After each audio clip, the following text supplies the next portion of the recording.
को आम आदमी पार्टी ने हाईजैक कर लिया, ये कह के कर दिया, डमरू बजा बजा के उन्होंने किया कि देखिए भ्रष्टाचार भ्रष्टाचार भ्रष्टाचार करके इसे दिखा करके जब उन्होंने भाजपा ही सरकार है जिसमें मोदी की गारंटी के साथ साथ जो 2 करोड़ की नौकरियां देने की बात कही थी, हमें तो नहीं लगता है कि सारे बेरोजगार तो आज सड़कों पे हैं। 10 साल का समय आपको दिया गया, 10 साल में आप क्या चेंज कर सकते थे। और एक दिल्ली जैसे एक शहर को, सिटी को, जहाँ पे आपको करने के लिए बहुत कुछ था। ना ऐसी बात नहीं, जो मतलब जो स्किल्ड लोग हैं they have to just to getting their job. तो इनका ये नहीं रुक सकते, इनको सिखाया गया है कि आप कहीं भी डिबेट में कभी रुकिएगा नहीं। ऐसी राजनीति हमारे सामने आकर के खड़ी थी जिसमें हमें लगा था कि कोई आया है जो सबसे अलग हटके काम करेगी। कौन सी ऐसी चीज जो है जो आपको पावर दी जाए जिससे कि आप पूरा कायाकल्प बदल देंगे। आप कौन सी चीज है बताइए, आप कौन सा ऐसा काम, कौन सी पावर चाहिए आपको जिससे कि आप पूरी दिल्ली को आप चेंज कर देंगे।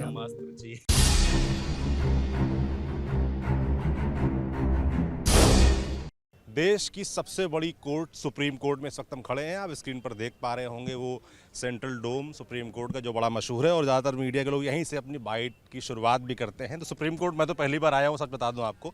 दिल्ली इलेक्शन का मौका है और इलेक्शन में सब लोग अपना पक्ष रख रहे हैं। हमारे मन में उत्सुकता थी कि भाई वकील साहब लोग जो सबसे बौद्धिक वर्ग माना जाता है समाज का, तो उसमें जाकर भी समझा जाएगा उनके क्या मुद्दे हैं। और सुप्रीम कोर्ट जब दिल्ली का चुनाव है तो वहाँ के वकील क्या सोचते हैं ये जानना और दिलचस्प हो जाता है। तो सुप्रीम कोर्ट आ जाए हैं, थोड़ा यहाँ पर वकील साहब लोगों से बात करेंगे कि उनके क्या मुद्दे हैं, वो कैसे देखते हैं दिल्ली के इलेक्शंस को, अरविंद केजरीवाल की जो 3 टर्म की सरकार है उसके बारे में। और अब जो इस बार चैलेंजर बनकर 3 मुख्य पार्टियाँ हैं, आम आदमी पार्टी है, बीजेपी है, कांग्रेस है, उनके बीच क्या कॉम्पिटिशन है, क्या लगता है क्या होगा, समझेंगे। थोड़ा आज इधर आइए सर, साथ में बात कर लेते हैं। कुछ वरिष्ठ वकील हमारे साथ मौजूद है। क्या नाम है सर आपका? अमरीश रंजन पांडे। अमरीश रंजन पांडे। अमरीश जी कब से प्रैक्टिस कर रहे हैं? 6-7 सालों से। 6-7 साल से। आप लोग इधर ही आइए सर। सबसे पहले तो मैं चुनाव से पहले थोड़ा सा आप लोगों से जानना चाहता हूँ, सुप्रीम कोर्ट के अंदर कभी मैं गया नहीं हूँ क्योंकि, तो जैसे कि बाकी जो ज़िले में कोर्ट होती हैं, हाई कोर्ट होती हैं, उससे कैसे अलग होता है सुप्रीम कोर्ट के अंदर? क्या तरीका अलग होता है? क्या जैसे फिल्मों में दिखता है वैसा ही कुछ होता है, अलग होता है? देखिए फिल्मों मतलब सुप्रीम कोर्ट जिसको कहेंगे ना, देखिए फिल्मों में तो लोअर कोर्ट को भी जिस तरीके से दिखाया जाता है वैसा होता नहीं है। वो तो फिल्म है तो फिल्म की बात फिल्म ही होगी। पर हाँ, सुप्रीम कोर्ट में तमाम प्रोटोकॉल को फॉलो किया जाता है जिस तरीके से लगभग आप देखते हैं। हाँ, उसमें थोड़ा जज का रोल और वकील के रोल को लेके हो सकता है संवाद विवाद का बात अलग हो, लेकिन जिस तरीके से उसका सिस्टम स्ट्रक्चर है वो तमाम चीज़ों को फॉलो किया जाता है। मुझे लगता है हाई कोर्ट, लगभग तमाम हाई कोर्ट का भी उसी तरीके से है। जैसे बिल्डिंग हम देख रहे हैं, ये पूरी बिल्डिंग, तो इसमें कितनी कोर्ट्स होती हैं सुप्रीम कोर्ट के अंदर? थोड़ा इसके बारे में बताएंगे आप लोग। इसमें मोर देन 17 कोर्ट्स हैं, 17 कोर्ट हैं। और सीजीआई जो भी सीनियर कॉलेजियम 1 से लेकर 5 कोर्ट तक यहाँ हम लोग बैठते हैं। और एज सच जो हम लोग देखते हैं इन फिल्मों में, जो सिनेमा घरों में, कि नहीं जो सारी जो चीज़ें होती है वहाँ पे यहाँ स्टंटबाजी नहीं चलती है। They have just adapted the with according to the law, according to the procedures, और मेरिट्स पर जो कुछ भी है यहाँ जजमेंट होता है, फैसले होते हैं। और सारी जो चीज़ों के साथ अकॉर्डिंगली जो जजमेंट, जो भी ऑर्डर्स पास होता है, that will be the prevail of all over the India. जो आपने बात कही वही कारण है कि जब देश के लोग जब सब जगह हार जाते हैं तो अंत में सुप्रीम कोर्ट आते हैं इस उम्मीद के साथ कि यहाँ तो न्याय मिल ही जाएगा, और देखा भी जाता है कि ऐसा होता है। थोड़ा सा मैं दिल्ली इलेक्शन में मुद्दे पर वापस लौटता हूँ। आपका नाम क्या है सर? नरेंद्र मिश्रा। नरेंद्र मिश्रा। आपका नाम? विजयानंद त्रिपाठी। शिव कुमार त्रिपाठी। मैं यहाँ का वरिष्ठ। जी जी बिल्कुल, आप लोग दिख ही रहे सब वरिष्ठ लोग हैं। तो मैं थोड़ा दिल्ली इलेक्शन के बारे में समझना चाहता हूँ कि आप लोग जो सुप्रीम कोर्ट प्रैक्टिस करते हैं, आप लोगों के लिए क्या मुद्दे होते हैं इलेक्शंस में? देखिए, इलेक्शंस का जो model of code of conduct है, दूसरा पीपल रिप्रेजेंटेशन एक्ट है, दूसरा इसी के साथ में 1956 का एक्ट है। इन सारी चीज़ों के साथ में सुप्रीम कोर्ट जो होता है उसमें आर्टिकल 32 में कोई भी मैटर होता है उसको हम लोग ले आते हैं जनहित याचिका के दौरान पर। जैसे हमने हरियाणा इलेक्शंस को फाइल किया, हमने लोकसभा के पूरे इलेक्शंस को चैलेंज किया, हमने मध्य प्रदेश छत्तीसगढ़ का किया, महाराष्ट्र का है। तो ये सारी चीज़ें होती है और उसमें गड़बड़ियाँ होती हैं। ये अब गड़बड़ियों का इश्यूज आता है तो बहुत व्यापक है। मैं आपको संक्षिप्त में 4-5 बिंदुओं पर बात कर रहा हूँ। जो पीपल्स का इन्फ्रीजमेंट राइट है, फंडामेंटल इन्फ्रीजमेंट राइट्स, उसका वायलेशन नहीं होना चाहिए। आर्टिकल 19(1)(g) में स्पष्ट कहा गया है कि पीपल्स के पास पूरे राइट्स दिए गए हैं, जो कि सुप्रीम कोर्ट के पास ये पावर है कि उसका पूरे राइट्स का वायलेशन का कहीं पर भी हो रहा है तो उसको वो पूरी तरीके से कंप्लाइंट करे। दूसरा, इसी के साथ में आर्टिकल 226 में हाई कोर्ट के पास भी पावर होता है। इसके साथ में जैसे अभी दिल्ली के चुनाव के दौरान की बात किया, अभी हम लोग उसमें चर्चा भी कर रहे हैं और पिटीशन भी लगभग बना चुके हैं। पूरे दिल्ली में जैसे भी इलेक्शंस का एक बड़ा मुद्दा आने वाला है आप लोगों के सामने, जैसे एक ही व्यक्ति के घर पर कई जगह की वोटें, मतलब लगभग 50 से 60 वोटें से उसमें एक ही जगह पर नॉमिनेटेड हैं, और वो तब हो रही हैं जब इलेक्शंस की सारे फॉर्म की डिटेल्स चल रही है। वो नई दिल्ली विधानसभा की जहाँ पर सीएम भी लड़ रहे हैं, ये मुद्दे हमारे लिए हैं। इसके साथ में पूरे दिल्ली में आप लोगों ने देखा होगा कि बहुत सारे जो रोडें हैं, उन रोडों में एमसीडी जो है, और वो वहाँ का जो चीफ मिनिस्टर होगा स्टेट का, वो पूरी तरीके से कैसे हज़ारों करोड़ के रुपए को पूरा वो गमन कर रहे हैं, वो कैसे कर रहे हैं, वो भी याचिका हम लोग कल परसों तक में दिल्ली हाई कोर्ट में लेके आ रहे हैं। तो ये सारे इसी के साथ में और भी जो विभिन्न मुद्दे जनहित से लेकर के हैं, उनमें कैसे क्या हम लोग कब कैसे करेंगे, वो अब तत्कालिक निर्णय अब हम लोगों ने डिसाइड कर लिया। आप कुछ डालने वाले हैं तो हम हाँ, दिल्ली वो के तो हो ही मुद्दों को लेकर, हाँ, ये मुद्दों को लेकर के ये सारे चुनाव से संबंधित होते हैं। और इसके साथ में जैसे ईवीएम से गड़बड़ियों से मुद्दे हैं, जैसे हम लोगों की हमारी प्रशांत भूषण की पिटीशंस थी 2024 की, जिसमें ये था कि ईवीएम की यदि कहीं गड़बड़ियां हैं तो उसका आप जितना कॉस्ट हो उसको पेड करिए, और उसके साथ में जो कॉस्ट के साथ में ईवीएम जिस मशीन के बारे में बोला गया, जो हरियाणा में भी हुआ है 3 विधानसभा को लेकर भी, तो वो भी हमारे साथ में है कि यदि ईवीएम के हमारे डाउट लगता है तो 5% हम ईवीएम्स की वोट्स को दोबारा रिकाउंट कर सकते हैं, और उसके साथ में जो पैसे हैं उसका डिपॉजिट कराते हैं, जो हरियाणा को लेकर के भी किया है हम लोगों ने भी। तो वो सारी चीज़ें भी होती थी। ये भी एक क्वेश्चंस आते हैं कि वो कहाँ पर जाए, कहाँ फाइल हो, तो सुप्रीम कोर्ट आते हैं। तो ये ऐसे मुद्दे भी हम लोग उसको देखते हैं। बिल्कुल। आपके हिसाब से क्या मुद्दे हैं इलेक्शंस में? देखिए, अगर मैं यहाँ पे आके बोलूँ कि मैं वकील के हैसियत है, तो मैं कांग्रेस पार्टी का एक पोस्ट पे हूँ, तो मैं कभी बायस्ड पे हैं आप? मैं प्रवक्ता हूँ, मैं नेशनल मीडिया पैनलिस्ट हूँ कांग्रेस का। और तो मेरी जो आप जो कहेंगे मुद्दे, मैं तमाम वो मुद्दे जो आपने आप बता ही दिया है। जनहित के जो मुद्दे हैं वो तमाम मुद्दे होंगे। दिल्ली पिछले 10-12 सालों में जो डेवलपमेंट शीला दीक्षित सरकार के हुआ, उसके ऊपर जितना चल सकता था इसको केजरीवाल ने चलाया। एक तरह कोई भी नया इंफ्रास्ट्रक्चर, कोई डेवलपमेंट जो बेसिक डेवलपमेंट होता है, अब बिजली और पानी फ्री करना इज नॉट अ कोई डेवलपमेंट प्रोग्राम है, ये एक लोगों को रियायत देना, लोगों को हेल्प करना है। लेकिन दिल्ली में कुछ नहीं हुआ है। ऊपर से जिस तरीके से घोटाले में संलिप्तता के बाद जेल जाना, जेल के बाद जो उनको बेल मिला, उस बेल में कंडीशनल बेल मिला। तो दिल्ली में तो सबसे बड़ी बात है कि पहला राज्य है जहाँ पे जो सीएम कैंडिडेट है, उनको सीएम होने के बाद सीएम ऑफिस में कैसे जा ही नहीं सकते, किसी फाइल पे साइन नहीं करते। तो एक तो सुप्रीम कोर्ट की अवहेलना कर रहे हैं, मतलब कानून की अवहेलना कर रहे हैं हमारे जो दिल्ली के जो चीफ मिनिस्टरियल कैंडिडेट हैं। तो तमाम मुद्दे हैं जो जनहित के मुद्दे हैं। आप बताइए, आपने बताया क्योंकि आप कांग्रेस से जुड़े हुए हैं और आप उसके लिए मीडिया पैनलिस्ट भी हैं, तो मैं ये समझना चाहता हूँ कि कांग्रेस ऐसा क्या करने वाली है इस चुनाव में, क्या ऐसा खास कर रही है जो जैसे कांग्रेस को लोग दावा कर रहे हैं कि वो सरकार में आ सकते हैं? क्योंकि आम आदमी पार्टी जिस तरीके से प्ले कर रही है ना, वो ऐसे दिखा रही है उसकी फाइट सीधे बीजेपी से है, कांग्रेस तो फाइट में ही नहीं ऐसे कर रही है। ये देखिए, कांग्रेस को कुछ करने के बजाय कांग्रेस जो अपने पास्ट जितने काम किए ना, उसको हम अगर सही से दिखा दे, वही हमारे लिए सबसे बड़ी चीज़ है, और वही हम कोशिश कर रहे हैं। रही बात, देखिए, कभी कभी अंधा दौड़ होता है, जिस दौर में आप कुछ भी बोलो, इश्क में पागल इंसान को समझाने जाओगे तो कुछ नहीं होता है, कोई भी हो, तो वही हाल होता है। कभी कभी दौड़ होता है, उस दौर में हम पिछले चुनाव में कुछ भी बोलते।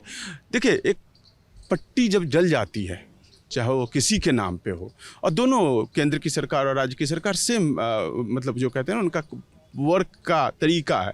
शीला दीक्षित का काम बोलता था, उनका जुबान कम बोलता था। मनमोहन सिंह का काम बोलता था, जुबान कम बोलता था। आज आपने देखा ना कि उसी मनमोहन सिंह की इकोनॉमिक थ्योरी पे पूरा देश जिंदा है। उसी पीवी नरसिम्हा राव की इकोनॉमिक थ्योरी पे आज हम विश्व में, जो आज हमारे प्रधानमंत्री कहते हैं हम $5 ट्रिलियन की इकोनॉमी बनने जा रहे हैं, वो किनके वजह से बनने जा रहे हैं? तो हमारा काम बोलता है। दिल्ली में इस चुनाव में कांग्रेस पार्टी जितनी क्षमता है उससे चुनाव लड़ रही है, और रिजल्ट आपको देखना। देखिए, एक पहले आपको क्या लगता है, क्या रिजल्ट लगता है? अरे मेरी बात है, मेरी सुन लीजिए ना, आप अपनी ओपिनियन दीजिएगा ना। यही तो देखिए, एक सबसे बड़ा दुर्भाग्यपूर्ण हुआ है जो मीडिया में अब आजकल मैं ना डिबेट जाता हूँ कि हमारे को अब सबको बोलना है, सुनना कोई नहीं चाहता। मैं सुनने को तैयार हूँ, पर हमारी बात को भी सुने। यही संवाद देश में हो रहा है। पहले ही बना लिए, कैसे बना लिए? आपके पास कौन सा डेटा है? क्या मेरे पास भी नहीं है, पर मैं कांग्रेस के एक नेता के तौर पे, कार्यकर्ता के तौर पे मैं जानता हूँ, मैं पूरी कोशिश कर रहा हूँ। मेरी पूरी उम्मीद है कि हम सरकार बनाएं। और क्या हम बनाए नहीं है? क्या 12 से पहले यहाँ पे कोई पार्टी थी, आम आदमी पार्टी? एक चुनाव में एक पार्टी आ जाती है ना, लगातार 3 बार, और लास्ट इलेक्शन आप याद करिए है ना। तो वैसे ही क्या ये गारंटी आप लेते हैं कि ये दूसरी पार्टी कभी ऐसा नहीं हो सकती? तेलुगु देशम पार्टी का भी इतिहास शायद आपको पता होगा। ऐसा होता आया है, होता रहेगा। चुनाव क्या जिंदगी का कुछ पल नहीं, अगले पल में क्या होना है। तो चुनाव भी वही चीज़ है। चुनाव बहुत ही राजनीति बड़ी इंटरेस्टिंग चीज़ है, इसको पहले आकलन करना। इस बार हमारे मोदी जी 400 कह रहे थे, कितने पे टिक गए? कोई आकलन किया था? किसी मीडिया ने, किसी ने किया था कि क्या 300 के नीचे भी आया? यही सरकास्टिक कमेंट है भाई, बोल लीजिएगा। कांग्रेस क्या, हाँ बस यही चीज है कि तुम यहाँ इस दौर में कि डिबेट क्या होता है कि अगर कोई गाली दे रहा है तो उसमें कहेगा उसने भी दिया था तो मुझे राइट है। ये नहीं, डेमोक्रेसी राइट का मेरा आपसे कोई नहीं, आप पहले फिर उसके बाद मैं अपनी पक्ष रखूंगा। नहीं, मुझे कोई इंटरेस्ट नहीं। आप जो बोले, मुझसे सवाल पूछ रहे, मैं उसका जवाब दे रहा हूँ। मैं किसी से बहस करने नहीं आया हूँ और न करना चाहता हूँ। मेरा आपसे एक सवाल और है, जैसे कि जो लोकसभा इलेक्शंस में जो गठबंधन हो गया था आम आदमी पार्टी के साथ, और अब जब आप अलग लड़ रहे हैं, अभी हमने देखा कि अरविंद केजरीवाल ने एक पोस्टर जारी किया जिसमें भ्रष्टाचारियों का जिक्र था, तीसरे नंबर पर राहुल गांधी की फोटो थी। तो अभी इसको कैसे देखते हैं? क्योंकि आप जनता के सामने जब जाते हैं, माफी मांगेंगे। इससे पहले उन्होंने कई नेताओं से माफी मांगी है, फिर वो माफ़ी मांगेंगे। इस पे उनका रिकॉर्ड है। इस देश में मुझे लगता है सबसे ज़्यादा माफ़ीनामा, लिखित माफ़ीनामा, कानूनी तौर पे माफ़ी मांगने का मुझे लगता है रिकॉर्ड उन्हीं के नाम है। तो उनकी फितरत है। वो उन्होंने मनमोहन सिंह के जब से मनमोहन सिंह जी पे सबसे आरोप लगाया, आज उनके बारे में कह रहे हैं। शीला दीक्षित के सामने कितने आरोप लगाए, आज एक शब्द उनकी जुबान खोल रहे शीला दीक्षित पे। तो केजरीवाल जी की फितरत है और उसका ही खाते हैं वो। जो जिस चीज़ से उबज के आता है, ऊपर आता है, तो उसी पे करेगा। वो बोलने की है। चूँकि चुनाव में देखिए, चुनाव क्यों लड़ते हैं हर पार्टी? केजरीवाल की पार्टी कब आई है? हम लोग पहले से, हम चुनाव जीतने के लिए लड़ते हैं, हम लड़ रहे हैं। तो उनके पेट में दर्द क्यों हो रहा है? हो रहा है। देखिए, राजनीति में आरोप प्रत्यारोप लगाने का दौर है। कुछ लोग बहुत निकृष्टता के लेवल पे आ जाते हैं। कल तक हमसे भीख मांग रहे थे कि हमारे साथ खड़ा हो, मंच पे हमारे आते थे, और आज हमें करप्ट बोल रहे हैं। फिर कोर्ट में यहीं पे हलफनामा दायर होगा तो फिर वो माफ़ी मांगेंगे और लिखित में मांगेंगे। वो हम लोग चूँकि चुनाव में हम मुद्दे को डाइवर्ट नहीं करना चाह रहे, हम मुद्दे पर लड़ेंगे, तो इसलिए रुके हुए हैं। क्या नाम आप बताया आपने? मेरा नाम विजयनंद त्रिपाठी है जी। विजय जी, थोड़ा आप बताइए, आपके हिसाब से क्या मुद्दे हैं दिल्ली चुनाव? देखिए, दिल्ली चुनाव में सबसे पहला मुद्दा है सिक्योरिटी का मुद्दा है, बेसिक इंफ्रास्ट्रक्चर का मुद्दा है, और जो डेली बेस्ड यूजेज जो भी होते हैं, जितने जो सारी चीज़ें, हॉस्पिटल्स, स्कूल्स, और जो जिस तरीके की सीसीटीवी कैमरेज, और जो गुड गवर्नेंस, जिस तरीके की करप्ट गवर्नमेंट इस दिल्ली में जितने जो सारी चीज़ें हम लोग को आए दिन जो देखने को मिलता है, वो सब सारी जो चीज़ें हैं, ये बहुत जल्दी इसको ख़त्म होनी चाहिए। और हम समझते हैं कि भाजपा की सरकार ही इसको जो है सो एक बेहतरीन गवर्नमेंट जो है सो देने जा रही है। क्यों? क्योंकि इस बार ऐसा क्या चमत्कार होने वाला है? पिछली बार तो आप 3 बार से देख रहे हैं, नहीं हो पा रहा है ऐसा। नहीं, कुछ वो चीज़ें रही हैं, कुछ जो कमियां रहती है। और दूसरी बात क्या है कि केजरीवाल जी हमेशा जो फ्री की देने की रेवड़ी राजनीति करते हैं, they have not to their own property to have to just signified to all the citizens of the Delhi NCR. Whether Bhajpa government भी इसको जो भी है, उनके जो मूलभूत समस्याएं हैं, जो मूलभूत उनको सुविधाएं हैं, वो देने के लिए हमेशा तत्पर रहती है। और भाजपा ही सरकार है जिसमें मोदी की गारंटी के साथ साथ इन लोगों के हाउसिंग स्कीम से लेकर के, मेडिकल स्कीम से लेकर के, इंफ्रास्ट्रक्चर्स, और भी जितने जो सारी चीज़ें हैं, जो हॉस्पिटल्स के जो जितने जो नहीं, इन्होंने कहा कि मोदी जी की गारंटी, उनकी गारंटी तो दिखाई दे रही है। 15 लाख तो अभी तक किसी के खाते में नहीं आए। अकाउंट इतने खुल गए, बहुत तो वो हो गए सारे। नहीं, मोदी जी ने और जो 2 करोड़ की नौकरियां देने की बात कही थी, हमें तो नहीं लगता है कि सारे बेरोजगार तो आज सड़कों पे हैं। तो नौकरियां चली कहाँ गई? और सारे जितने भी हैं बिजनेस हैं, ज़्यादातर तो ठप पड़े हुए हैं। घर पे बच्चे IIT किए हुए हैं, जॉब नहीं पा रहे। आपने देखा होगा, अभी रिपोर्ट आई थी मुंबई से नहीं कि वो जो कितने बच्चों को जॉब मिल रहा है। कोई ऐसी बात नहीं। जो मतलब जो स्किल्ड लोग हैं, they have to just to getting their job. And Hindi बात करिए, हिंदी कंफर्टेबल। हाँ, हम ये कह रहे हैं कि जो IIT से क्या वो स्किल्ड नहीं है, नहीं, जो बेचारे जॉब नहीं पा रहे वालों को भी जो जॉब मिल रहा है, इसमें कोई वो वाली बात नहीं है। नहीं, और मोदी जी ने जो कहा है वो हमेशा ही किया है। उसके खिलाफ ही किया उन्होंने, आज तो कुछ नहीं किया। नहीं, उनका तो शुरू से ही था कि पब्लिक को कैसे चीट करो और देश पे राज करो, वही राज कर। चुनाव दिल्ली का है, थोड़ा दिल्ली पे आते हैं। नरेंद्र मोदी से वापस अरविंद केजरीवाल पे आते हैं। अरविंद केजरीवाल का जो पिछले 3 टर्म का इतिहास है, कार्यकाल उनका, उसको कैसे आप लोग आंकते हैं? कैसा उनका काम रहा, कैसे उसको देखते हैं? नहीं, कोई बेहतरीन परफॉर्मेंस तो नहीं रहा उनका। ये हमेशा सरकार उनकी इम्बिजलमेंट पे चली गई, घोटालों की सरकार हुई, जो रॉन्ग एक्साइज पॉलिसी जो ला करके दिल्ली में जो दिए, जिससे वो अपना शीश महल बनाए, अपनी झोली भरे, और दिल्ली और जो दिल्ली की जो निरीह जनता है उसका पैसा वो लेकर के वो लोग किए। और इस बार राजमहल के बारे में तो बोलना राजमहल कोई वो चीज़ नहीं है, वो सामने राजमहल का नहीं ऑनरेबल प्रधानमंत्री की वो हमारी ऑफिशियल रेसिडेंस है, और they have not yet renovated there. उनका पर्सनल है क्या? ये नहीं पर्सनल नहीं है, तो वो गरीब जनता की पैसा लेकर के वो गरीब जनता की पैसा लेकर के कोई लूटे नहीं है। आप लोग तो देखिए सुप्रीम कोर्ट के वकील हैं, देश की सबसे बड़ी कोर्ट और इसी सुप्रीम कोर्ट ने उनको कंडीशनल केजरीवाल जी को बेल दी हुई है। They are not capable to just being chief minister of the Delhi. और उन्हें हमें लगता है जितने जो भाजपा की सरकार जितने जो अगर फिर से आती है, और इस बार हम बहुत अच्छी सीट से आएंगे और एक बेहतरीन गवर्नेंस देंगे, जिसमें सिक्योरिटी रहे, जिसमें प्रॉस्पेरिटी रहे, एम्प्लॉयमेंट रहे, जो हेल्थ की जितने जो भी मोहल्ला क्लिनिक के नाम पर इन लोगों का जो ढोंग चल रहा है वो सब सारा ढोंग बंद होगा। और जो हॉस्पिटल्स में जो आयुष्मान गारंटी योजना है, उस आयुष्मान गारंटी योजना को जो मोदी जी ने लागू किया है, वो दिल्ली में ये केजरीवाल की सरकार जानबूझ करके उसको अप्लाई नहीं करती है।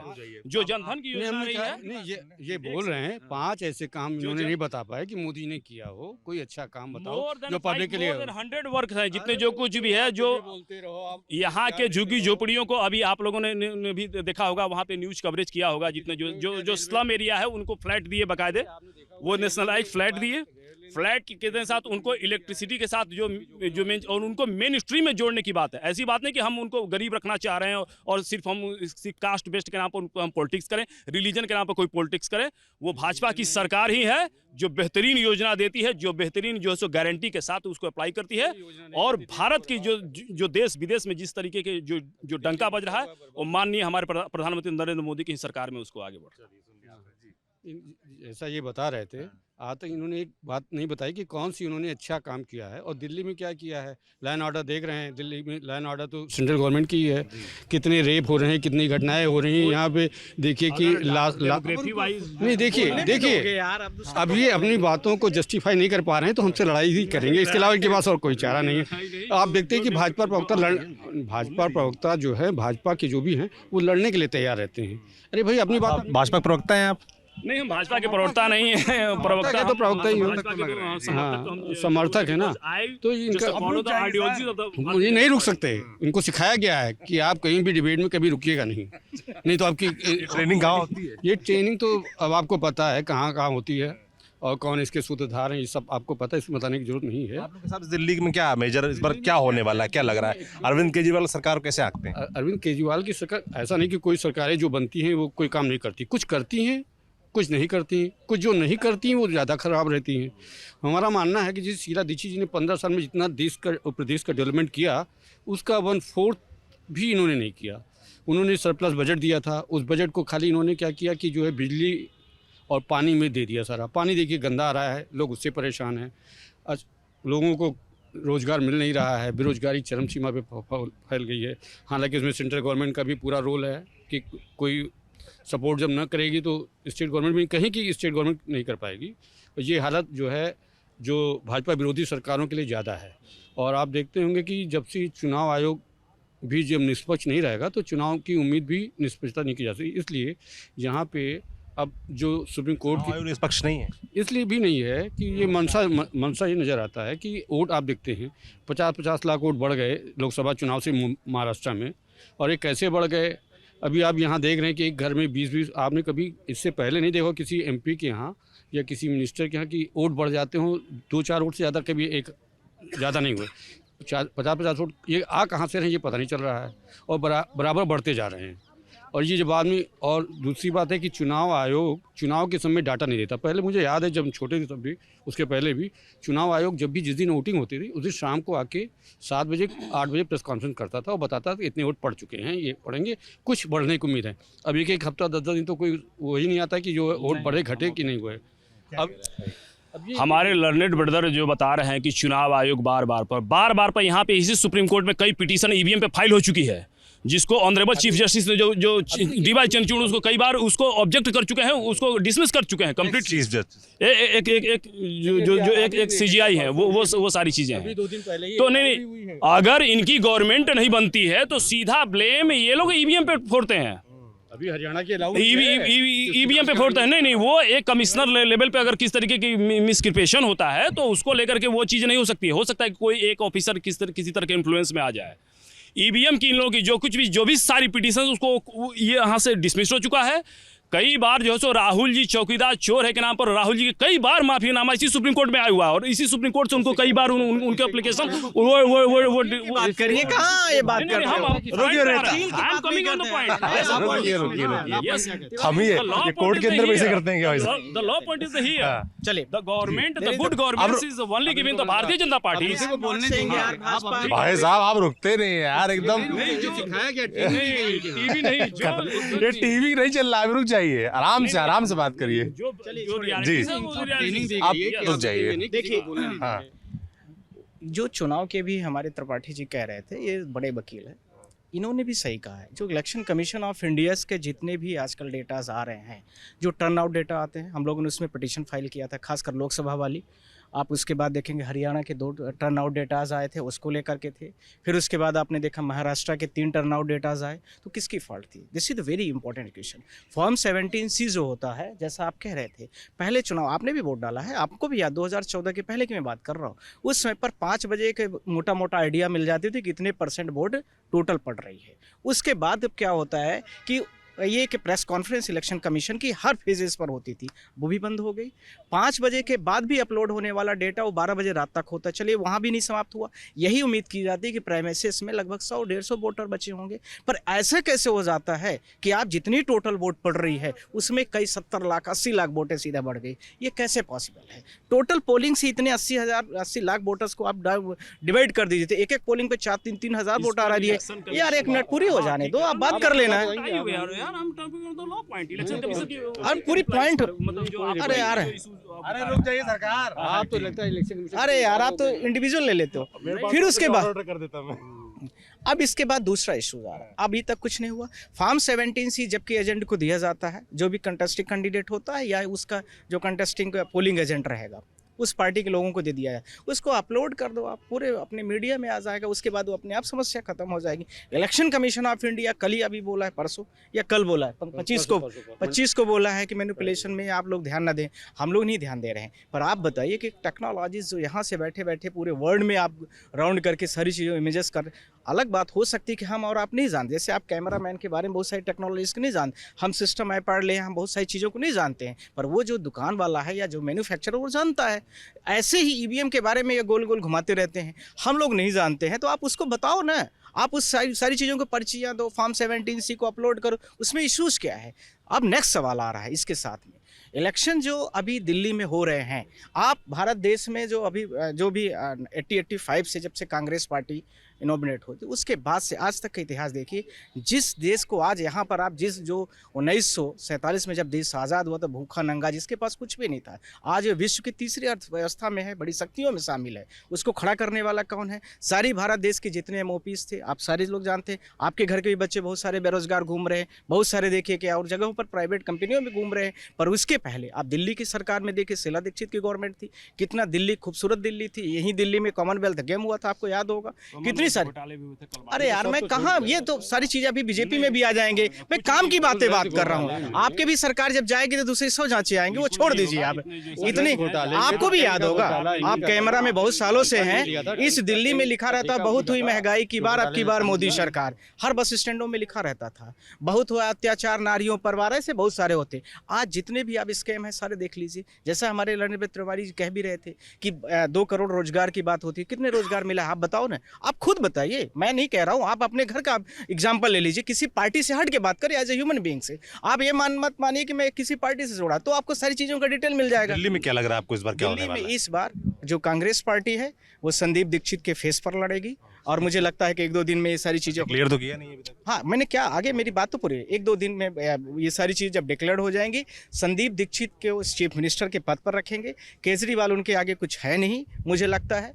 और इसी के साथ में जो कांग्रेस का पुराना अनुभव है, जिसके आधार पर आज भारत देश का इंफ्रास्ट्रक्चर खड़ा है, दिल्ली का भी खड़ा है, कुछ नया उन्होंने किया नहीं। एजुकेशन के मामले में उन्होंने वाहवाही जरूर बटोरी, क्योंकि मीडिया मैनेजमेंट उनको अच्छे से आता है। बिल्डिंगों की लिपाई पोताई अच्छे से करके उसका पैसा जरूर निकाला और बिल्डिंग का नया कंस्ट्रक्शन दिखा दिया, और वही उनका टीआरपी मैनेजमेंट था। इसके अलावा भी शराब स्कैम जैसे बड़ी बड़ी चीज़ें आई, जिससे बहुतायत तरीके से वीडियोस भी आपके सामने आए हैं, 3-4 दिन पहले खुद भी आई हैं सारी चीज़ें। पर इस बार यहाँ पर दिल्ली में कम से कम आम आदमी पार्टी की सरकार नहीं बनेगी। जो मुकाबला बनेगी कांग्रेस और बीजेपी के बीच में मुकाबला, मैं ये नहीं कह रहा हूँ, देखो जो चीज़ें मैं नहीं जानता उसके बारे में क्यों बोल दूंगा, पर दोनों के बीच में ज़बरदस्त फाइट होगी, कांग्रेस और बीजेपी के बीच में, इनके बीच में फाइट होगी। अब तिवारी जी हमारे कुछ जबरदस्ती कुछ कहना चाहते हैं? देखिए, ये कांग्रेस का ये सोच रहे हैं, इतने ख्वाब जो देख रहे हैं जो दिन में, जितने जो इनका दिवा स्वप्न है। पिछली बार कांग्रेस की कितनी सीटें आई थी? नथिंग। शीला दीक्षित यहीं गवर्नमेंट में भयंकर जो कॉमनवेल्थ का घोटाला हुआ था, जिसके लिए जो हमेशा ही जो दोषी सुरेश कलमाड़ी ठहराए गए थे। कांग्रेस के टोटल जनाधार आम आदमी पार्टी में स्वीप किया इस बार वो कंपटीशन में है ही नहीं कांग्रेस। अच्छा, है कौन कौन इस समय? सिर्फ बीजेपी है और आम आदमी पार्टी है। हाँ, कितनी सीटें आ रही हैं? देखिए, हम प्रेडिक्शन, लेकिन इस बार बीजेपी की सरकार बन रही है, कंप्लीटली बन रही है, और इसमें कोई दो राय नहीं है। और केजरीवाल की पोल खुल चुकी है, उनकी सारी जितने जो भी है वो अन्ना हजारे जो अन्ना हजारे से जहाँ से वो राजनीति स्टार्ट किए थे, वो चीज़ें अब उनकी जितने जो कुछ भी खत्म हो चुके हैं। दिल्ली की जनता जान चुकी है। ये यमुना क्लीन के नाम पर जितने जो भी है वो जो घोटाले किए कई तरह के, यहाँ पे हम लोगों ने उसकी मतलब इस यमुना क्लीन के नाम पर कई पिटीशन भी फाइल किए, जितने जो सारी चीज़ें, उसकी आज तक अभी तक ये सरकार जो रिप्लाई नहीं दे पाई है। सुप्रीम कोर्ट के कैंपस के अंदर बात करने के बाद थोड़ा बाहर आ गए हैं। बाहर भी एक वकीलों का हमारे साथ एक ग्रुप मिल गया हमको, उनसे बात करते हैं, समझते हैं दिल्ली चुनाव के बारे में और समझने का प्रयास करते हैं अंदर जो किया। आपका नाम क्या सर? रोहित पांडे। रोहित जी, थोड़ा सा है क्या कि अभी अंदर हमने वकीलों से बात की तो उन्होंने हमको बताया समझाया कम और बहस ज़्यादा हुई वहाँ पर। मैं थोड़ा आप लोगों से, कुछ कई नौजवान साथी भी हैं, उनसे समझना चाहता हूँ कि आप लोग कैसे देखते हैं दिल्ली इलेक्शन को? देखिए, दिल्ली का जो चुनाव है वो सिर्फ दिल्ली वालों के लिए नहीं है, इसकी नज़र पूरी दुनिया में दुनिया को होती है। मैं तो इतना कहूँगा कि देखिए, यहाँ की जो समस्या है, यहाँ की जो मूलभूत समस्याएं हैं, क्योंकि यहाँ पे जो लोग हैं ना, वो पूरे हिंदुस्तान से लोग हैं, दिल्ली में पूरी दुनिया है। तो यहाँ की जो समस्याएं हैं, मुझे लगता है कि समस्याओं का समाधान इसके पहले जो लोग थे और इसके बाद का, ये एक्सपेरिमेंट बेसिस पे हमेशा होता रहा है। एक समय आया जब कांग्रेस का समय था, कांग्रेस वालों ने अपना, और कांग्रेस पार्टी के टाइम पे जो सरकार थी उन्होंने क्या काम किया, वो उससे और आज के टाइम पे कंपेयर करना पड़ रहा है हमें। क्योंकि एक नई सरकार आई ये दिखाने के लिए कि ये करप्शन की बात करके और कि वो एक नई राजनीति, एक परिभाषा सुनने और देखने को मिली, लगा कि अब बहुत कुछ चेंज होने वाला है। लेकिन अब अगर आप देखेंगे कि आपको वही समस्याएं, वही मूलभूत समस्याएं, वही लोगों के साथ जो आज हर तरीके की समस्या जो आपको पहले देखने को मिलती थी, आज भी वैसे ही एज इट इज़ है। तो मुद्दे बदले नहीं है, मुद्दे बदले नहीं हैं। मुद्दे इसलिए नहीं बदले हैं कि देखिए, विल पावर जब तक नहीं होगी, जब तक आप जो करप्शन है, जो एक शासन प्रशासन के साथ जो काम करने का एक जो आपके पास एक अंडरस्टैंडिंग है, वो जब तक नहीं करेंगे तब तक नहीं वो सब समस्याएं दूर नहीं हो सकती हैं। अब दुख इस बात का है कि एक ऐसी राजनीति हमारे सामने आकर के खड़ी थी, जिसमें हमें लगा था कि कोई आया है जो सबसे अलग हट के काम करेगी। जो आज की सरकार है, दिल्ली की सरकार है, आज दिल्ली की सरकार के पीछे हर कोई क्यों लगा हुआ है? आज क्यों गुस्से में है? आज हर आदमी क्यों दिल्ली सरकार को गाली दे रहा है? आपके अरविंद केजरीवाल से उम्मीद थी, अब उन्हीं से लोग गुस्से में हैं। गुस्से में है। उस गुस्सा इसलिए है कि उनसे उम्मीद नहीं थी।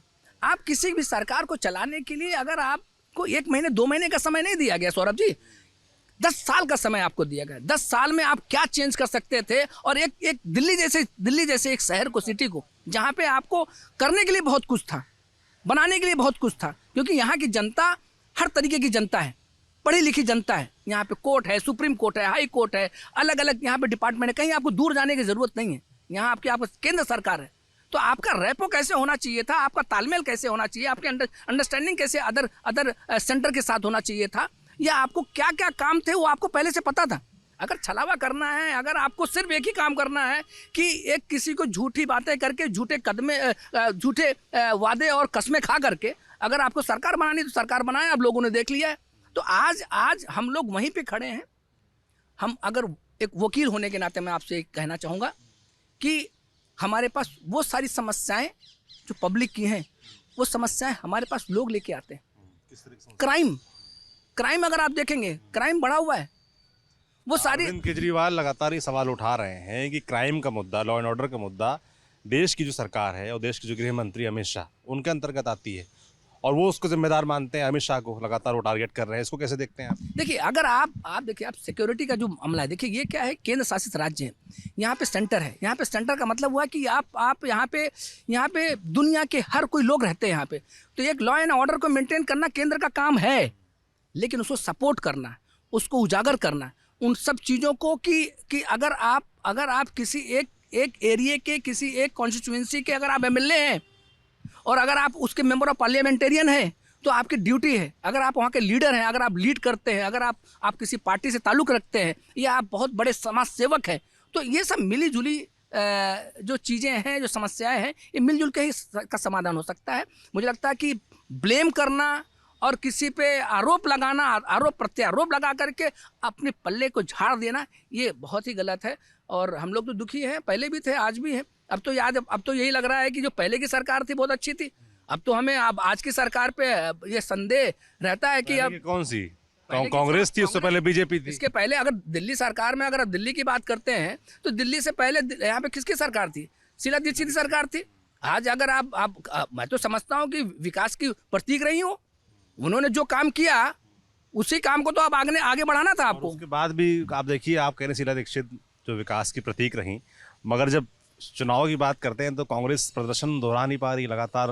पिछली बार तो 0 सीट्स थी। देखिए, वही तो बता रहा है ना आपको, आम आदमी पार्टी ने हाईजैक कर लिया। ये कह के कर दिया, ये डमरू बजा के उन्होंने किया कि देखिए भ्रष्टाचार करके दिखा करके जब उन्होंने कहा कि मुझे आने दो, हम इस व्यवस्था परिवर्तन करने आए हैं, तो परिवर्तन तो किसका हुआ सब जानते हैं।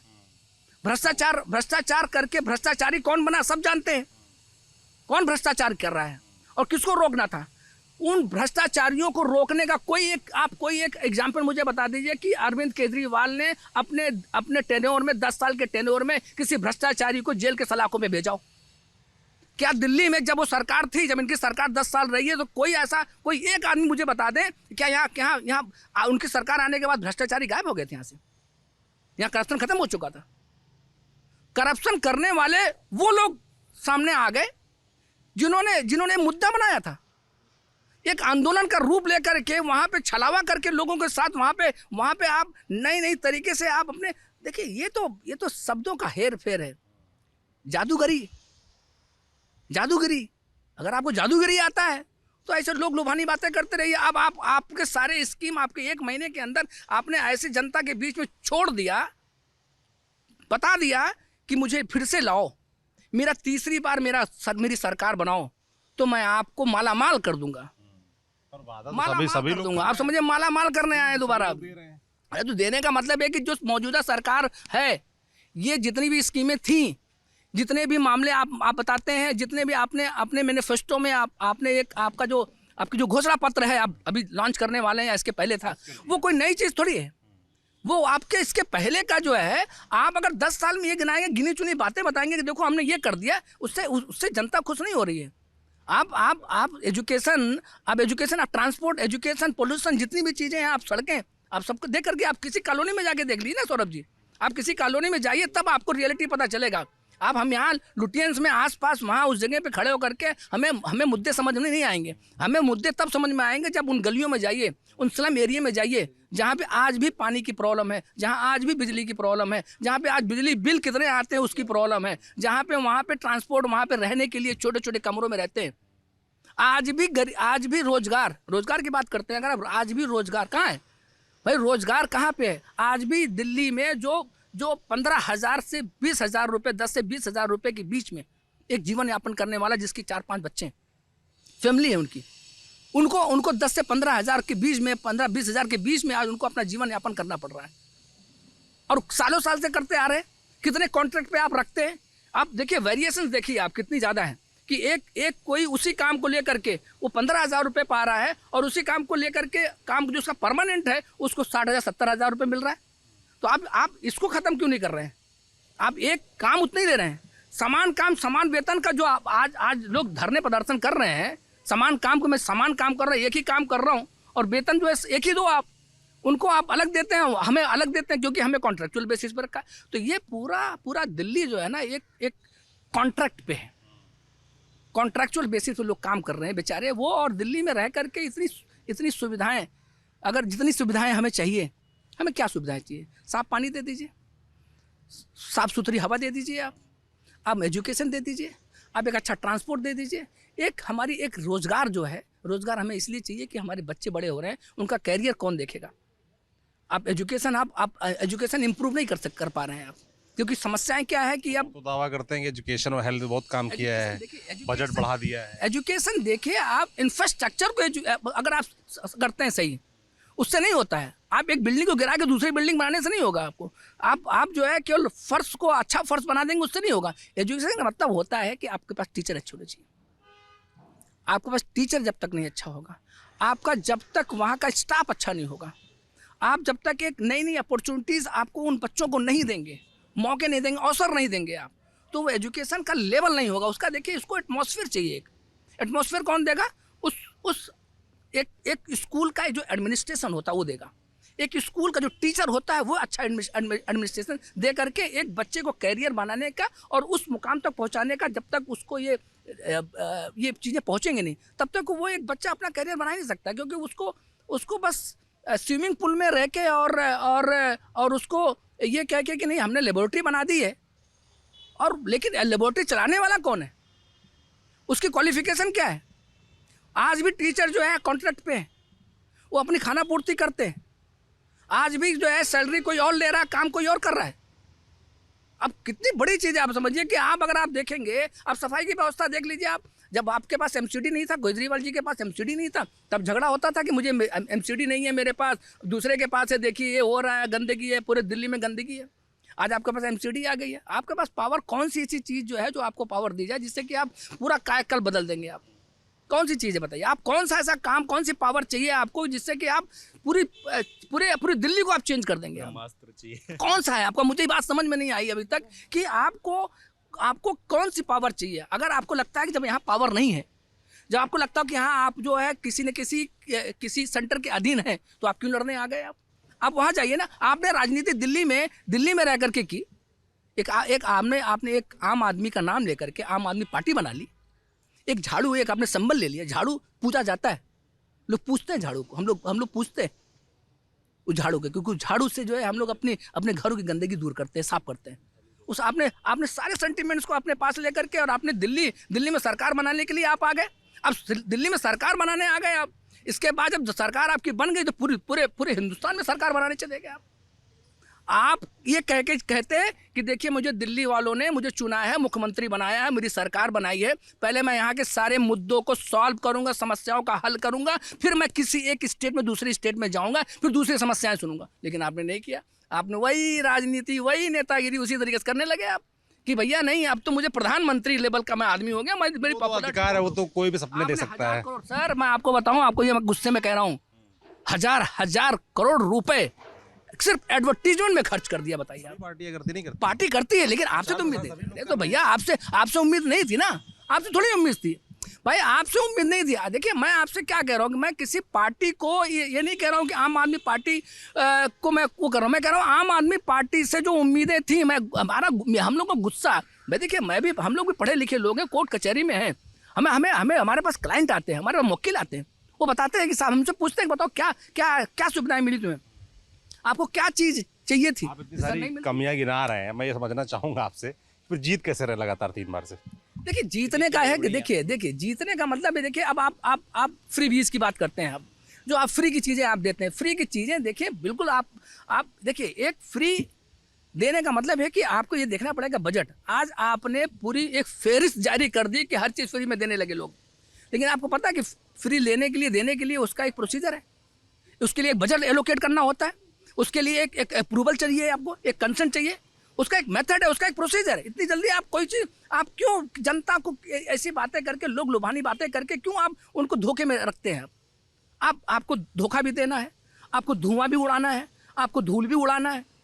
आप इस तरीके की चीज़ें देखिए, ये बहुत ही शर्मनाक बात है कि आप पढ़े लिखे तबके के हम लोग हो करके भी फिर हम कहीं ना कहीं एक इनके झांसे में आ जाते हैं। तो अब झांसे में आने की ज़रूरत नहीं है। अब तो मैं तो समझता हूँ कि देखिए अब तो इनकी डुगडुगी जो बचाने आ गए ना, ये अभी 1 महीने के लिए, इनसे सवाल पूछा जाना बहुत ज़रूरी है। कौन टक्कर दे रहा है वैसे? देखिए टक्कर देने की बात आप चुनाव में क्या देख रहे हैं? देखिए मुख्य तौर पे 3 पार्टियां हैं, है ना, आम आदमी पार्टी, कांग्रेस, बीजेपी। टक्कर किसके पीछे? देखिए टक्कर अब आज के समय में जो अभी आज का चुनावी जो अभी माहौल है वो ये है कि 2 पार्टियां आपस में लड़ रही हैं। आम आदमी पार्टी और बीजेपी कह रही है कि अब हम सरकार बनाएंगे, वो कह रहे हैं कि नहीं हमने बहुत अच्छा काम किया है। तीसरी पार्टी कांग्रेस पार्टी कहती है कि आम आदमी पार्टी के वो लोग जिन्होंने हमें पीछे कर दिया और ये कह दिया, हमें हमारे पे ब्लेम किया, हमें बेईमान बोला, हमें गलत बोला।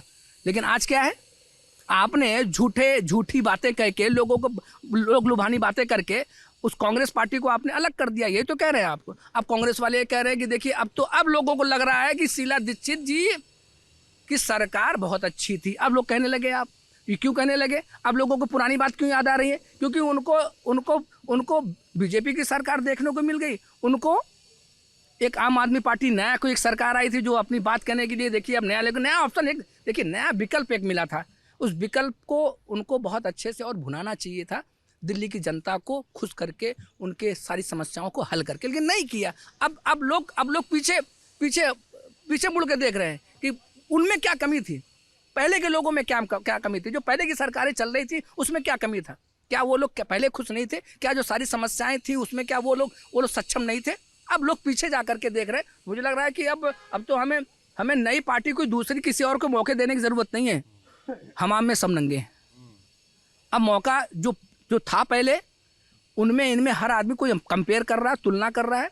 अब तो जनता बैलेट पेपर जब उठाएगी, बटन दबाने जाएगी, तभी उसको समझ में आएगा कि अब कहाँ आप जाना कह रहे हैं कि एक असमंजस की स्थिति है, तय नहीं कर पा रहे हैं लोग। लेकिन ये कि एक चीज़ ज़रूर कहूँगा कि इस देश में लोग अब सजग हो गए हैं। अब उनको पता है कि जो आज़ादी के बाद जितनी भी समस्याओं का समाधान अगर किसी ने किया है, इसके पहले लोगों ने जो सरकारें चलाई हैं, वो अब कंपेयर करने लगे हैं कि आज के मौजूदा लोगों में। तो आज की राजनीति पहले की राजनीति से बहुत ज़्यादा गंदी हो गई है कि आज के जो नेता बन रहे हैं, आज के लोग जो है किस तरीके से उनके पास टैक्टिस है और उन्होंने प्रैक्टिस और टैक्टिस दोनों की है, जिससे कि जनता को कैसे खुश किया जाए एट द मोमेंट। अब जो खुशी दी जा रही है ना लोगों को एकदम से कि हम आएंगे तो ये कर देंगे, या दोबारा लाओ हम तो ये कर देंगे, वो कहीं ना कहीं एक धोखेबाजी और छलावा है। समझने लगे हैं लोग, बिल्कुल। क्या नाम है आपका? एडवोकेट हरीश कौशिक। दिल्ली के हैं आप? जी। क्या आपके हिसाब से क्या चल रहा है माहौल, मुद्दे? माहौल देखो, जो पिछले 10 सालों में आप पार्टी ने करा है, जो वादे उन्होंने करे थे जनता के साथ, वो उन पे खरी नहीं उतर पा रही है। मैं ज़्यादा तो जैसा कि भैया ने कहा अभी, बाकी चीज़ें तो गिनवा दी। आप एक छोटा सा मुद्दा लीजिए, हमारी यमुना रिवर, हमने उसको अपनी माता का स्तर दे रखा है। 10 सालों में ऐसा क्या काम था कि वो साफ ही नहीं हो पाई आज तक। दिल्ली में आते ही यमुना जो है इतनी गंदी हो जाती है कि उसमें नालों का पानी जा रहा है। 10 साल लग गए हमें साफ करने। हर 5 साल में वो बोलते हैं आगे 5 साल मेरे को चुनो, मैं साफ करके दूंगा। 2 बार ऐसा हो चुका है। अब तीसरी बार देखने वाली बात है कि उन 5 सालों में भी ये कर पाए। आते हैं तो कर पाते हैं, नहीं कर पाते आपको देखिए अभी तो आते हुए नजर मेरे को तो नहीं आ रहे हैं। और आता नजर आ रहा है? अगर मैं जैसे पूरी दिल्ली की जनता जो है उनसे जो अपील करूंगा कि कांग्रेस को वापस लाया जाए। जी, क्योंकि दिल्ली को जो एक बेहतर सिटी बनाने का काम कांग्रेस ने ही करा था। आप जितनी भी योजनाएं देख ले, वो कांग्रेस पार्टी वाले या बीजेपी वाले तो इस तरीके से प्ले कर रहे हैं। कांग्रेस फाइट में नहीं है, फाइट पूरी तरीके से बीजेपी आम आदमी पार्टी के जब तक बीच। चुनावी रिजल्ट नहीं आ जाता, फाइट का कुछ नहीं कहा जा सकता। चुनाव जो है वो लास्ट मोमेंट तक, पीछे भी जो चुनाव हुए हैं हमने देखा था, ये जो अभी कुछ स्टेटों के, हरियाणा के इधर उधर के जो चुनाव थे, उसमें एकदम से कांग्रेस आगे चल रही थी, फिर एकदम से पीछे आ गई शाम तक। तो जब तक रिजल्ट नहीं आता तब तक कुछ नहीं कहा जा सकता कि कांग्रेस फाइट में है या नहीं है, या बीजेपी फाइट में है या आम आदमी फाइट में है। बट जो आम आदमी पार्टी है ये दिल्ली के लिए सेफ मैं तो मानता नहीं हूँ। आपका क्या नाम है? नमस्कार, मैं एडवोकेट अक्षय पहुरकर, बेसिकली मध्य प्रदेश भोपाल से हूँ। अच्छा, प्रैक्टिस करते हैं यहाँ पर हाँ, सुप्रीम कोर्ट में। तो वोटर आप कहाँ के हैं? वोटर मैं इंदौर से हूँ, मध्य इंदौर प्रदेश से। वहाँ तो चुनाव हो गए, दिल्ली चुनाव कैसे देख रहे हैं आप? मेरे हिसाब से दिल्ली को आज की तारीख में मूलभूत सुविधाओं की सख्त आवश्यकता है और फ्री की जितनी भी रेवड़ियाँ बट रही हैं इसे बंद होना चाहिए। जहाँ तक मेरा और मेरे एडवोकेट्स दोस्तों या आसपास वाला है, यहाँ मुझे बीजेपी आती हुई दिख रही है। बीजेपी जो है वो फाइट दे रही है और संभावनाएं हम यही मानेंगे कि हाँ, बीजेपी की संभावनाएं प्रबल रूप से दिखती है। क्यों आपको ऐसा लगता है? क्योंकि पिछले जो 3 इलेक्शन से उसका ट्रैक रिकॉर्ड उठा के देखेंगे तो इतना आसान लगता नहीं है किसी भी पार्टी के लिए, जिस तरीके से आम आदमी पार्टी परफॉर्म कर रही है। तो क्या बेस क्या लगता है कि आप बीजेपी आ जाएगी?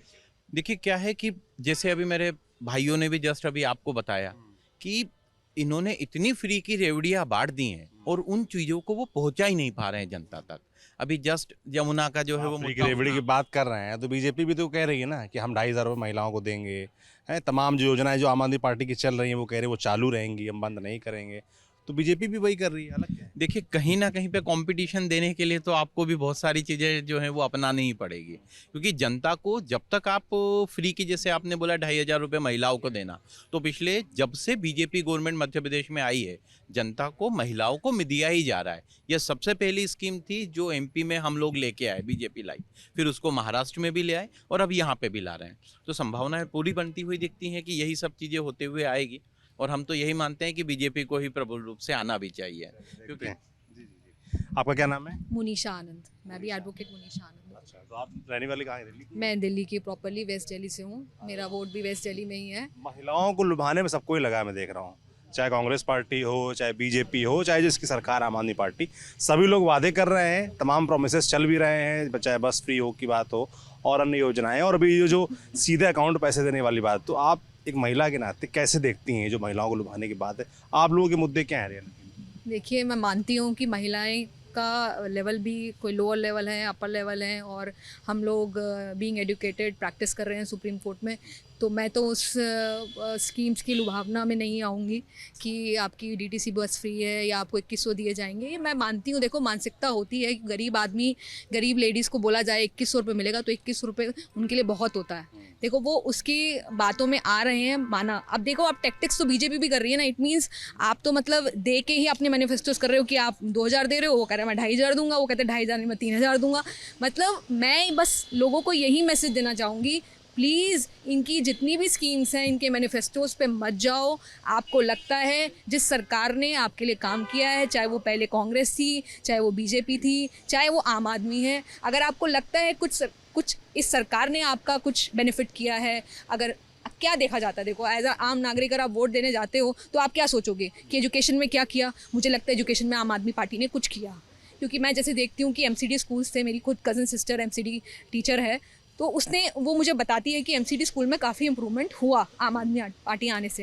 देखो इंफ्रास्ट्रक्चर क्या, डेस्क देना, कहाँ पहले ज़मीनों पे फ्लोर्स पे बच्चे पढ़ते थे, उन्होंने एक अच्छा लेवल दिया उनको पढ़ने के लिए। टीचर्स की बात रही, देखो क्वालिटी धीरे धीरे इंप्रूव होती है। कोई भी सरकार आके सारे मैनिफेस्टोज लेके आती है तो एकदम से तो कंप्लीट नहीं कर देती। दूसरा रहा हेल्थ में मैं ये कहूँगी जैसा था वैसा ही चल रहा है, कुछ ज़्यादा नहीं है। लेकिन अगर एयर पोल्यूशन क्राइसिस देखे जाएँ तो देखो इस समय कितना लेवल पोल्यूशन का कितना है, ये ग्रैप 4 का रिस्ट्रिक्शंस रहा, सब चीज़ें रहीं, उसमें तो मुझे लगता है नाकामी है फिर। लेकिन अब नाकामी अगर यहाँ बीजेपी भी होती है, कांग्रेस भी होती है, तो नाकामी तो उसके लिए भी होती है एयर पोल्यूशन की। बट मैं बस सबको यही मैसेज दूंगी, क्योंकि मैं एक किसी पार्टी के उस पर बात नहीं कर रही कि ये कांग्रेस को दो, बीजेपी को दो, आम आदमी पार्टी को दो। मैं ये कहती हूँ जिसने जिसका जितना भला किया, आपको लगता है कि इसके आने से हमारे दिल्ली का डेवलपमेंट हो सकता है या लेडीज़ की बेनिफिट हो सकता है। लेडीज़ को क्या, लेडीज़ को ये बिल्कुल मैं जानना चाहता हूँ कि लेडीज़ को चाहिए क्या, तो सरकार से क्या अपेक्षा रखती है? देखो लेडीज़ की मैं अपने से ये सवाल पूछ रही थी कि लेडीज़ को 2100 रुपये देना, लेडीज़ को भी सब टारगेट कर रहे हैं। इट मीन्स लेडीज़ वो है ना, आधी आबादी है ना, आधी आबादी को आपने मैनिपुलेट कर लिया अपने हिसाब से, तो आपका इलेक्शन ईजी हो जाएगा। फिर क्या है कि वो अपने हस्बैंड को कन्विंस करेगी, अपने बच्चों को कन्विंस करेगी, तो क्या है कि वो एक को टारगेट करके चारों स्फेयर्स को कवर कर रहे हैं। कि वो देखो अगर लेडी कहेगी नहीं आम आदमी पार्टी को देना, हस्बैंड को भी फोर्स करेगी या आम आदमी को दे के आओ, ये बीजेपी को दे के आओ, वो बच्चों को भी कहेगी। तो ये सब चीज़ें इसलिए टारगेट करें। बट मैं ये कहूँगी कि इन इंसेंटिव्स जो भी देना चाह रहे हैं, अपने मैनिफेस्टोज में कुछ भी कह रहे हैं, प्लीज़ इनको मत माइंड में लाइए कि 2500 देंगे, 2000 देंगे। अभी केजरीवाल जी ने तो फॉर्म्स भी भरवा लिए 2100 वाले। अब लोगों को, जनता इतनी बेवकूफ़ है, जनता को ये नहीं पता कि वो 2000 के फॉर्म भरवा रही है, तुम्हारा आधार कार्ड भी ले रहा है, तुम्हारे को कहीं से लिंक भी कर रहा है अकाउंट से, तो तुम्हारे 2100 रुपये आ जाएंगे। देखो मतलब लोगों को कैसे पागल बनाया जा रहा है। मतलब चाहे कोई भी सरकार है, मैं इस स्पेसिफिक सरकार के लिए ब्लेम नहीं कर रही, चाहे कोई भी डेटा कलेक्ट करने के लिए कर रहे हो या कुछ भी कर रहे हो, मतलब 2100 आप फॉर्म भरवा रहे हो, आप उसमें अकाउंट नंबर नहीं लिंक कर रहे, आप उसमें आधार कार्ड नहीं ले रहे, तो आप कैसे 2100 रुपये दोगे? अभी आपने पंजाब में तो फुलफिल किया नहीं। मैं बस यही कहना चाहूँगी, मेरी सबसे यही अपील है कि किसी पार्टियों की बातों में मत आओ। अगर आपको लगता है कि तीनों ही सरकार नाकाम है तो भैया नोटा डाल दो।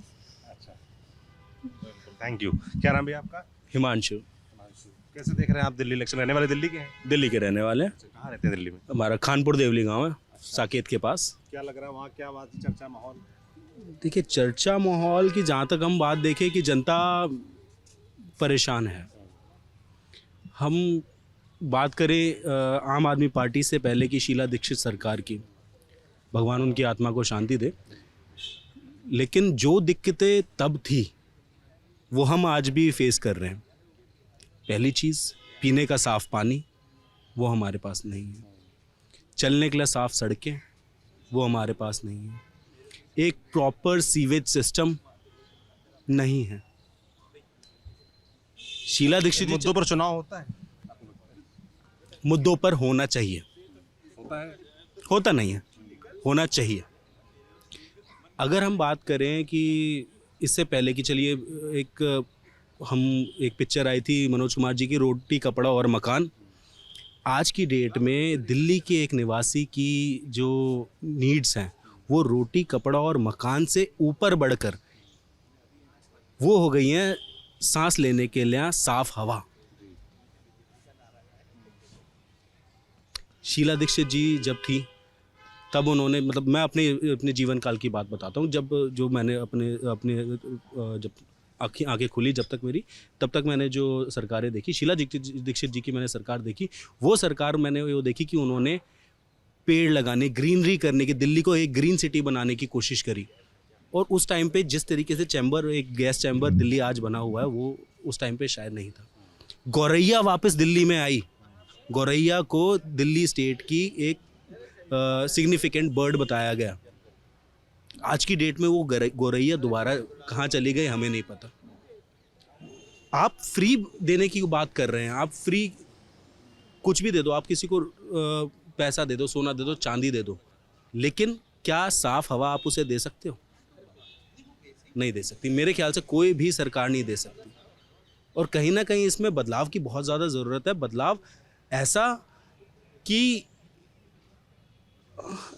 एक, मतलब this is a very high time कि हमें अपने एनवायरनमेंट को बचाना है, दिल्ली के एनवायरनमेंट को बचाना है। हमें ऐसी सरकार चाहिए जो दिल्ली का एनवायरनमेंट बचा सके। इससे उम्मीद है आपको? किसी से नोटा।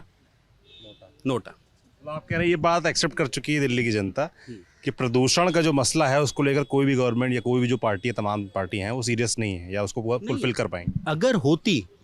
अगर होती वो 2100 रुपये फ्री में देने की बजाय ये कहती तुम 21 पेड़ लगाओ, 100 रुपये के हिसाब से हम तुम्हें 21 रुपये देंगे, तब मजा आता। या ये कहती कि तुम 21 दिनों में मतलब महीने में 21 दिन अपने घर के आगे की ही सड़क साफ करो, तब मजा आता। तब हम तुम्हें 21 रुपये, वो 21 रुपये देने जायज हो रहा है। फिर जनता का इन्वॉल्व करके सरकार के काम में फिर आप उनको पे करते तो वो ठीक रहता है। ये फ्री का देना ठीक नहीं है। और उससे जो एक हित है वो भी सकता है कि चलिए प्रदूषण या साफ सफाई थोड़ा सा होती। अच्छा आइडिया बुरा नहीं है मुझे लगता है। मगर ये मुद्दा नहीं बनता, देखते प्रदूषण भी मुद्दा इलेक्शन में उतना नहीं बनता, लोगों से जब बात करते हैं। और मैं एक मुद्दा ऑब्जर्व करता हूँ दिल्ली में, मैं रहने वाले दिल्ली का नहीं हूँ, वो ट्रैफिक वाला, वो भी देखता हूँ, मैं कोई बात नहीं करता उस बारे में। बिल्कुल ट्रैफिक की तो समस्या है ही आज की डेट में। अगर मैं अपनी घर से निकल रहा हूँ, मैं भले ही अपने स्कूटर से निकल रहा हूँ, मेरे पास 2 व्हीलर है, मैं 2 व्हीलर से आता हूँ कोर्ट, तो मेरे पास घर वापस जाके जगह नहीं बचती कि मैं कहाँ अपना वो स्कूटर खड़ा करूँ। पहले अगर हम अपने कॉलेज टाइम की बात करें तो हर 5 मिनट में, हर 2 मिनट में 469 और भारी मुद्रिका की सर्विस थी। आज की डेट में मैं 2 घंटे भी बस स्टैंड पे खड़े रहूं तो मुझे भारी मुद्रिका या 469 मिलेगी नहीं। ट्रैफिक की समस्या भी है, पॉल्यूशन तो है ही है, ट्रांसपोर्टेशन नील हो गया है दिल्ली का। आप भले ही जितनी मर्जी ईवी ले आओ, कुछ भी ले आओ, लेकिन आप महिलाओं को फ्री कर दो, लेकिन जब तक वो बसें हम मिलेंगी नहीं, हमको उनकी रूटीन प्लान्स नहीं होएगा, तब तक कहाँ से हम उसको अवेल करेंगे। आज की डेट में अगर हम बात करें साकेत, मैं अब साकेत की बात करता हूँ, साकेत से लेके सुप्रीम कोर्ट तक आने में कोई टाइम था जब हमें मुश्किल से मुश्किल 25 मिनट आधा घंटा लगता था। आज की डेट में कम से कम 1.5 से 2 घंटा लगेगा बस से अगर मैं आ रहा हूँ, और गाड़ी से अगर आ रहा हूँ तो बात एक अलग ही है। बनेगा इलेक्शन में लोग डालते हैं, यही तो समस्या है। लोग इस चीज को मुद्दा नहीं बनाते, लोगों को मुद्दा इंस्टेड ऑफ कि कोई पॉलिटिकल पार्टी हमें मुद्दा बना के दे कि जी ये मुद्दा है, लोगों को बताना चाहिए भाई साहब ये मुद्दा है। होता नहीं मगर ऐसा। हमने कोशिश करी, हम being officer of the court and हम बीइंग एन एडवोकेट, हम अपने साथ खाली अपनी पर्सनल रिस्पॉन्सिबिलिटीज लेके चलते हैं, हम सोशल रिस्पॉन्सिबिलिटी भी अपने कंधे पे लेके चलते हैं। हमारे भाइयों के साथ मिलके हमने एक PIL लगाई थी दिल्ली हाई कोर्ट में। ये सिर्फ इतना कर दो, इतनी डायरेक्शन कर दो कि दिल्ली ट्रांसपोर्ट डिपार्टमेंट को या फिर दिल्ली MCD को या फिर RTO को कि आपको अगर गाड़ी लेनी है तो आप हमें अपनी पार्किंग की स्पेस दिखा दीजिए, हम आपको गाड़ी लेने के लिए परमिशन दे देंगे। उस टाइम होता झगड़ा उस टाइम पे chief justice Delhi high court हुआ करता, उनका सीधा सीधा कहना था, mister counsel you are trying to bring back Delhi in 70s। How 70s? उस टाइम पे स्कूटर लेने के लिए भी परमिशन चाहिए होती थी, इवन रेडियो खरीदने के लिए भी परमिशन चाहिए होती थी। But this is a need of an hour, आपको कहीं ना कहीं सैंक्शन लगाना पड़ेगा। अब 3 नौजवान साथी आखिर उनसे बात कर लेते हैं। आप लोग सुप्रीम कोर्ट प्रैक्टिस कर रहे हैं कि अभी इंटर्नशिप चल रही है? इंटर्नशिप चल रही है। चलो स्टूडेंट है, कहाँ पढ़ रहे हैं? Symbiosis law school Nagpur Maharashtra. नहीं, पंजाब यूनिवर्सिटी चंडीगढ़ से पढ़ रहा हूँ sir. Delhi metropolitan IPU। Delhi का रहने वाला कौन है इन तीनों में? मैं सर हरियाणा से हूँ और ये दिल्ली से है। अच्छा, तो आप लोग बाहर से आए हो, आप दिल्ली को। शुरुआत आपसे कर लेता हूँ, नौजवानों के मन में क्या चल रहा है, वो क्या देख रहे हैं, कैसे देख रहे हैं इलेक्शन? मेनली ये देख रहे हैं नौजवान कि क्या हो रहा है, ना कि एक तो ना ट्रैवलिंग की फैसिलिटी है और ना ही हेल्थ केयर और ना ही प्रॉपर एजुकेशन। हेल्थ केयर में मोहल्ला क्लिनिक लाया गया था, उसमें वो मोहल्ला क्लिनिक कभी खुलता ही नहीं है, उसमें ना कोई डॉक्टर होता। हाँ, हमारे घर के पास ही है, वो कभी एक्सपीरियंस रहा आपका वहाँ पर? वो खुलता ही नहीं है, कभी खुलेगा भी।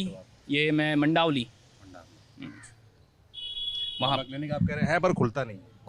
खुलता भी होगा तो कुछ होगा नहीं अंदर। वहाँ मतलब क्या कयास है कि आपने खुद देखा, ऑब्जर्व किया है? हमने खुद देखा है, ना वहाँ दवाइयाँ होती, ना वहाँ कोई स्टाफ होता जो आपको देखे, जो आपको बताए कि क्या करना है। बस ऐसे ही खोल रखा है वो एक दिखाने के लिए कि मोहल्ला क्लिनिक है ना। और बहुत टाइम से दिल्ली में 1 साल से लगभग पानी भी साफ़ नहीं आ रहा। तो नौजवान क्या देखकर वोट डालने वाले हैं? नौजवान तो मैं तो नोटा पे ही डालने वाला हूँ। इतनी निराशा है? बहुत निराशा है। किसी से उम्मीद नजर नहीं आती? भारतीय जनता पार्टी है, केंद्र में सरकार है, कहते हैं डबल इंजन सरकार यहाँ बनवाई है। कांग्रेस पार्टी है जो अपना पिछला याद दिलाते हैं दौर शीला दीक्षित का, तो किसी से उम्मीद नहीं लगती आपको? नहीं, मुझे तो इस टाइम तो किसी से उम्मीद नहीं लगती। आप दोनों बताओ, आप लोग का कैसा एक्सपीरियंस रहा? आप लोग बाहर से आए, आप कहाँ से हो? हरियाणा से। हरियाणा में कहाँ से? हरियाणा भिवानी से। भिवानी से हो। आप कहाँ से? मैं बिहार से। आप बिहार में कहाँ से? पटना, औरंगाबाद। तो आप लोग देश की राजधानी में आए ना, आप हरियाणा से, आप बिहार से, लगता है यहाँ फील होता है राजधानी टाइप? नहीं, मुझे तो ऐसा लगता है कि दिल्ली की जो सरकार है, फ्री बीज के नाम पे आपको एक हमने कहावत सुना है रील और रियलिटी का, तो सरकार आपको रील दिखा के रियलिटी से बचना चाहती है। मैं दिल्ली में रहता हूँ, GTB नगर में, तो असल जो मुद्दा है वहाँ पे ना तो अच्छे से बिजली आती है। अगर आप पानी देखोगे, मेरे फ़ोन में एक फ़ोटो भी है जो मैं आपको दिखा सकता हूँ कि वो पानी पूरा जो सरकार ने सप्लाई का पानी दिया वो बहुत मतलब काला पानी आता है यमुना का, जो कि आप अगर उसको बॉडी पे डालोगे तो उससे बहुत सारे हार्मफुल इफ़ेक्ट्स हो सकते हैं आपके बॉडी पे। तो असल जो रियल प्रॉब्लम है ट्रैफिक का, इलेक्ट्रिसिटी का, वाटर का और एजुकेशन का, वो मुझे मतलब सुधरता हुआ नहीं दिख रहा दिल्ली में। मैं 2 साल से दिल्ली में इंटर्नशिप कर रहा हूँ सुप्रीम कोर्ट और दिल्ली हाई कोर्ट में। तो अक्सर मतलब मेरी जो प्रॉब्लम होती है कि ट्रैफिक इतना रहता है कि अगर मुझे कहीं भी सुबह ऑफिस के लिए भी निकलना रहता है तो मैं सुबह 7 बजे उठता हूँ, 3-4 घंटे मुझे ट्रैफिक में लग जाता है। तो ये जो रियल प्रॉब्लम है, आप फ्री बीस बांट के इसको रिजॉल्व नहीं कर सकते हो। तो आपको एक रियल ग्राउंड पे आके इन सब मुद्दों को सॉल्व करना होगा पहले। मतलब आप फ्रीबीज दे के कितना ही कर सकते हो, और फ्रीबीज एक मतलब पार्टिकुलर एक जो पब्लिक है आप उसको दे सकते हो, सारी पब्लिक को आप फ्रीबीज के नाम पे नहीं दे सकते हो। जैसे कि हम स्टूडेंट है, एडवोकेट है, तो आप हमें फ्रीबीज दे के वो सब नहीं कर सकते हो। जो मतलब उस उतने एजुकेटेड नहीं है, लिटरेसी जिनकी थोड़ी कम है, आप उनको फ्रीबीज दे के उनका ब्रेन वॉश कर सकते हो। लेकिन जो एक एजुकेटेड क्लास होती है आप उनको फ्रीबीज दे के कुछ नहीं कर सकते हो। वो रियल प्रॉब्लम पे बात करती है, जो कि ये हो गया ट्रैफिक कंजेशन हो गया, इलेक्ट्रिसिटी हो गया, वाटर हो गया। तो आप ये सब जब तक ठीक नहीं कर पाओगे तब तक तो इम्प्रूवमेंट नहीं होगा दिल्ली का। अगर हम बात करें दिल्ली की जो राजनीति है, दिल्ली की राजनीति को एक तो क्योंकि ऑब्वियसली कैपिटल है तो इसको सेंटर स्टेज हमेशा मिलता है। दिल्ली के आसपास नोएडा की हम बात करें, साथ में फरीदाबाद है, गुड़गांव लगता है, ऊपर हमारा सारा जो पूरे एनसीआर का बेल्ट है, यहाँ की इसकी वजह से यहाँ पर सारे मीडिया हाउसेस सारे हमारे नोएडा के अंदर ही हैं। वो सारे मीडिया कवरेज जो है दिल्ली के सीएम को बहुत ज़्यादा मिलती है, ये इस बात में कोई दो राय नहीं है। दिल्ली के सीएम साहब ने ये बात नोट करते हुए कि हमारे को मीडिया कवरेज बहुत ज़्यादा मिलने वाली है, वो ज़्यादातर टाइम अपना सारा मीडिया मैनेजमेंट के ऊपर बिता देते हैं। राजनीति करने की बात अलग होती है, लेकिन एक बार आपने इलेक्शन जीत ली, उन्होंने 2 बार इलेक्शन जीत लिए, हालांकि 3 बार जीते हैं, लेकिन सरकार उन्होंने 2 बार अच्छी तरह चला ली। 2 बार सरकार चलाने के बाद भी अगर आप ये बात बोलते हो कि मेरे को एलजी रोक रहे हैं, मेरे को ये रोक रहे हैं, आप पढ़े लिखे हो ना, आपको आईआरएस रहे हो, आपको सारी जानकारी पहले भी थी इलेक्शन लड़ने से पहले, आपको पता था दिल्ली के अंदर क्या टायर सिस्टम चलता है। आप आए क्यों थे? आप आए थे ना इस दिल्ली के इलेक्शन को, दिल्ली को साफ करने के लिए, दिल्ली को अच्छा बनाने के लिए। आपने जो आपका सारा चुनाव था वो इस बात पर था ना कि शीला दीक्षित जी ने बहुत करप्शन किया, बहुत बेकार उन्होंने सरकार चलाई। आप अच्छी चला के दिखा देते।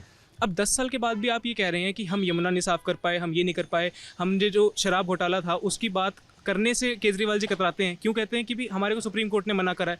सुप्रीम कोर्ट ने शराब घोटाला करने के लिए हाँ बोली थी आपको, जब करके आ गए हो। अगर हम बात करें हमारे जो सुप्रीम कोर्ट के अंदर जो सारे प्रेमाइसिस है, इसके आसपास का जो ट्रैफिक लगता है, हमने ट्रैफिक की बात करी, जो हमने पोल्यूशन के लिए सुप्रीम कोर्ट कितनी बार दिल्ली सरकार को फटकार लगा चुका है। उसके बाद जब भी दिवाली के आसपास आता है ये लोग पटाखों के ऊपर बैन कर देते हैं। अगर हम बात करें कि पूरे साल का AQI दिल्ली का निकाल लें, दिवाली के आसपास नो डाउट वहाँ पर 1000 से ऊपर चला जाता है, बाकी जो पूरा साल है वहाँ पर भी 400 से ऊपर चल रहा है। AQI 100 से नीचे होना चाहिए। आपका जो बाकी साल के बारे में बात नहीं होती क्योंकि मीडिया कवरेज नहीं मिल रही उस चीज़ को। लेकिन दिल्ली एक सेंटर राजधानी होने के बावजूद, जो बाकी हरियाणा के अंदर आप AQI चेक कर लो, यूपी में चेक कर लो, ऊपर अगर हम बात करें नीचे राजस्थान के अंदर बात करें, इतना बुरा हाल कहीं नहीं है। अगर आपके दिल्ली में प्रॉब्लम है, पानी की समस्या ले लो, दिल्ली सरकार के पास ज़्यादा राइट्स नहीं है, लेकिन दिल्ली की सरकार के पास जो काम करने का जो एरिया है वो लिमिटेड है। आपको जो मूलभूत सुविधाएं, हेल्थ है, एजुकेशन है, आपका ट्रांसपोर्टेशन है, इन सब में आपको काम करना है, थोड़ा ही काम करना है, यही नहीं कर पा रहे आप।